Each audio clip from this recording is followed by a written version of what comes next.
A reading from the Holy Gospel according to Matthew.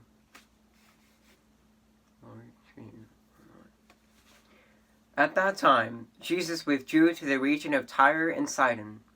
And behold, a Canaanite woman of that district came and called out, "Have pity on me, Lord, Son of David. My daughter is tormented by a demon." But Jesus did not say a word in answer to her. Jesus' disciples came and asked him, "Send her away, for she keeps calling out after us." He said in reply, "I was sent only to the lost sheep of the house of Israel." But the woman came and did Jesus homage, saying, "Lord, help me." He said in reply, "It is not right to take the food of the children and throw it to the dogs." She said, "Please, Lord, for even the dogs eat the scraps that fall from the table of their masters." Then Jesus said to her in reply, "O woman, great is your faith. Let it be done for you as you wish." And the woman's daughter was healed from that hour. The Gospel of the Lord. Praise to you, Lord Jesus Christ. I got my driver's license at the very end of my sophomore year at high school. And I was driving a little bit with my parents' cars, but I could never drive to school or really drive that much unless there was a free car. If any of you are familiar with that brand new driver, and your parents aren't really going to trust you with your own car yet, and whether they can't afford it, whatever the case might be, then you're stuck with driving on their schedule whenever it permits you. But you always want to get that driving time in, that thrill of driving for the first few times. And then finally in my junior year, my dad got a new car and gave me the car that at that time was 14 years old but only had about 105,000 miles on it. So I finally got my own car, which was still in his name, and he was paying for a bulk of the insurance, but I chipped in a little bit. But again, still my own car. And now I can drive whenever, wherever, and however I want to, which was nice. And I couldn't wait to drive to school. So in anticipation of getting that car, because I knew it was coming, in anticipation of driving to school, I went to the office and got a parking pass, which at my school was free. So I could drive to school at any time and park anywhere in the parking lot. Very exciting. Just couldn't wait for that first time to drive to school. And also being a new driver, having a car, being able to drive to school, that little bit of show-off-ish nature. Kind of showing off that I have this car, I can drive. Ooh, look at me, big shot. I can drive to school. So it was all going through my head for sure. But finally the day came when I was able to drive to school. And I would definitely work up any excuse to get to drive to school for my parents. "Oh, I have this after school. Hey, you know what? Today I'm a little bit late. I might miss the bus. Can I drive to school?" Stuff like that. Just to get in that driving to school. Because it's so enjoyable. It's so much freedom and practice driving. So anyway, the first time I was able to drive to school was very exciting. And I got up extra early, a big bounce in my step. And I couldn't wait to drive to school. And so I finally did. And I got there extremely early. I was really excited. And I wanted to get there and find a good parking spot. And I got there so early that the parking lot was basically empty. The other student drivers, the seniors, some of the other juniors hadn't gotten there yet. There were just maybe a few teacher cars there. So the lot was practically wide open and I could park anywhere. So I did, and I decided to park in one of the corner spots.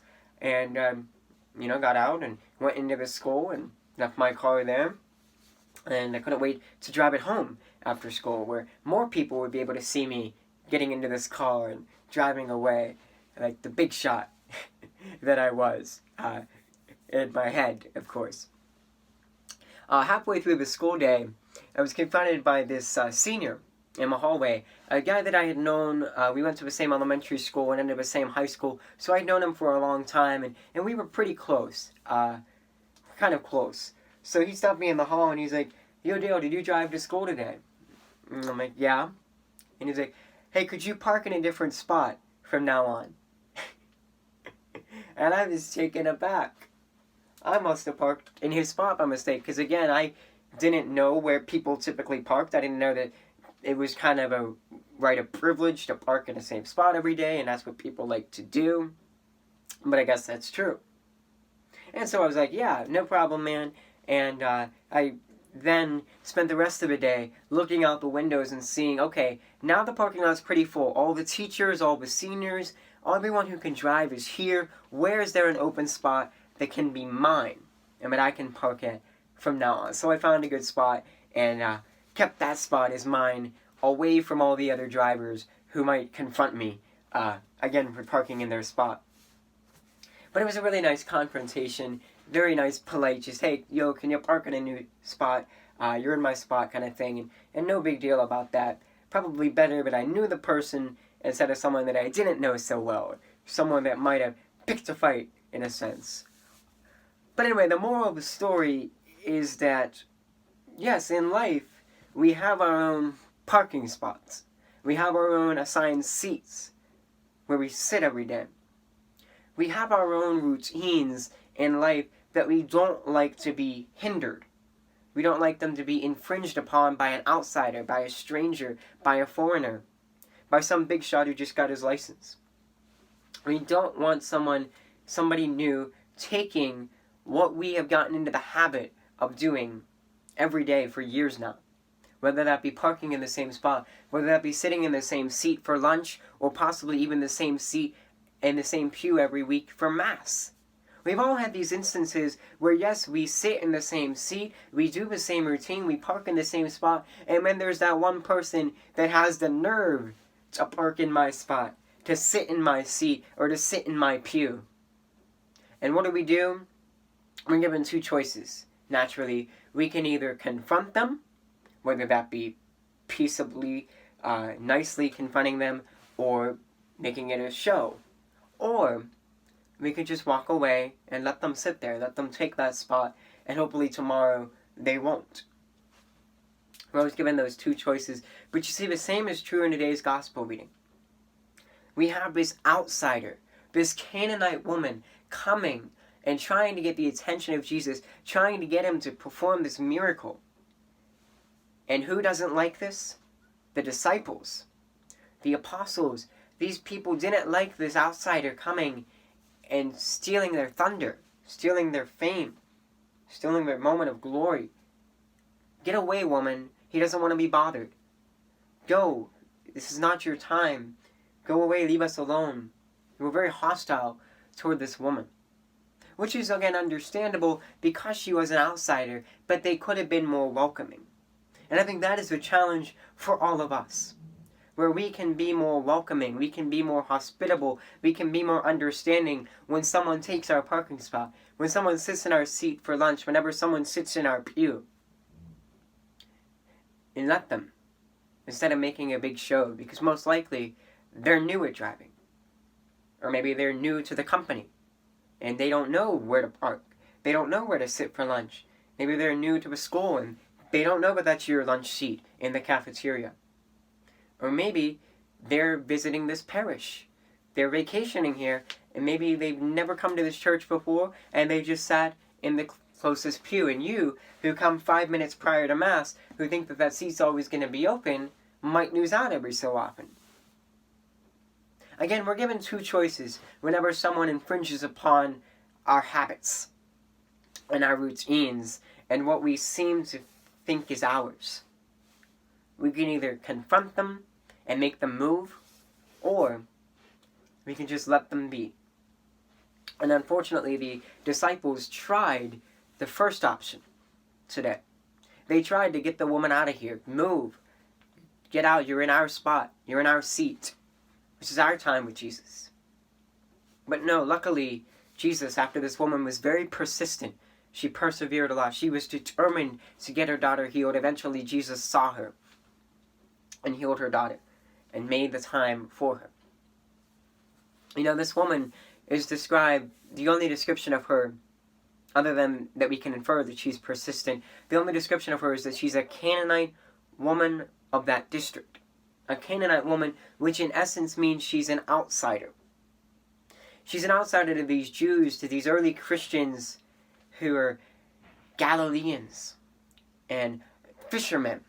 And here comes this Canaanite woman, an outsider, most likely a Gentile, not of their religion, a complete stranger of different beliefs, of different backgrounds, of different upbringing, coming and infringing upon their time with Jesus.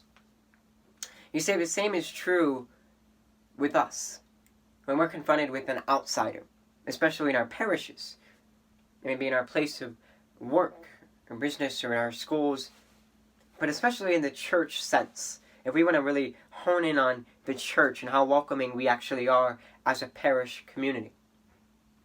What do we do when we have outsiders come into our church? People who we think don't belong, but people who might be curious about the faith, people who might want to find that relationship with Jesus, people who might want to see how welcoming Catholics are, how welcoming Christians are, and do we welcome them?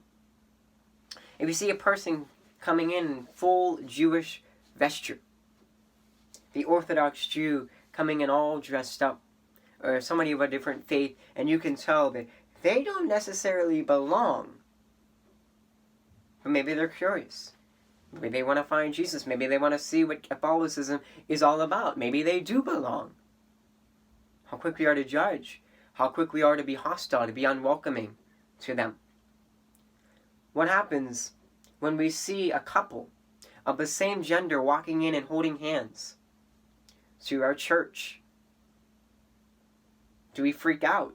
Do we try to get them out of here, or do we welcome them? Maybe they're trying to find Christ.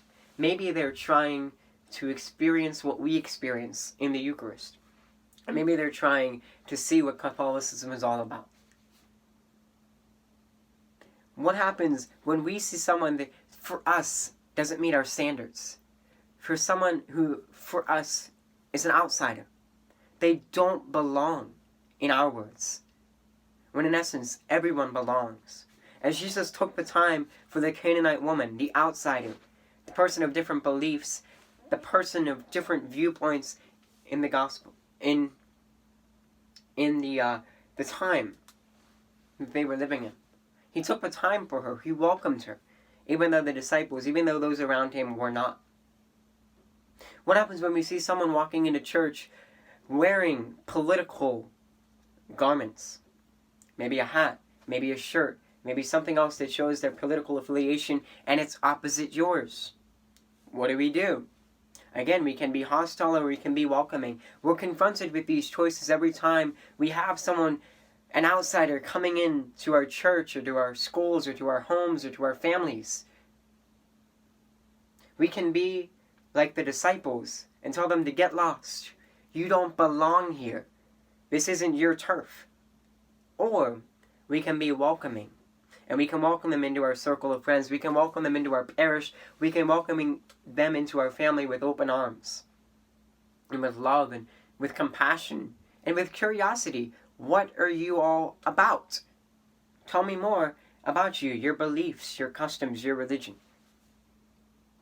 You see, when someone sits in our seat at lunch, whenever someone sits in our pew at church, or when someone parks in our parking spot, it can be difficult. Because now, I gotta find a new seat, I gotta find a new spot. But we can confront them, we can be hostile, we can be bitter, or we can be welcoming, we can be accepting, and we can let it go. The same is true with our own church. Whenever we are confronted with an outsider, whenever that Canaanite woman comes into our lives, into our families, and into our church, we can either be hostile and bitter, or we can be welcoming. Just like Jesus calls us to be, and like Jesus models for us in today's gospel.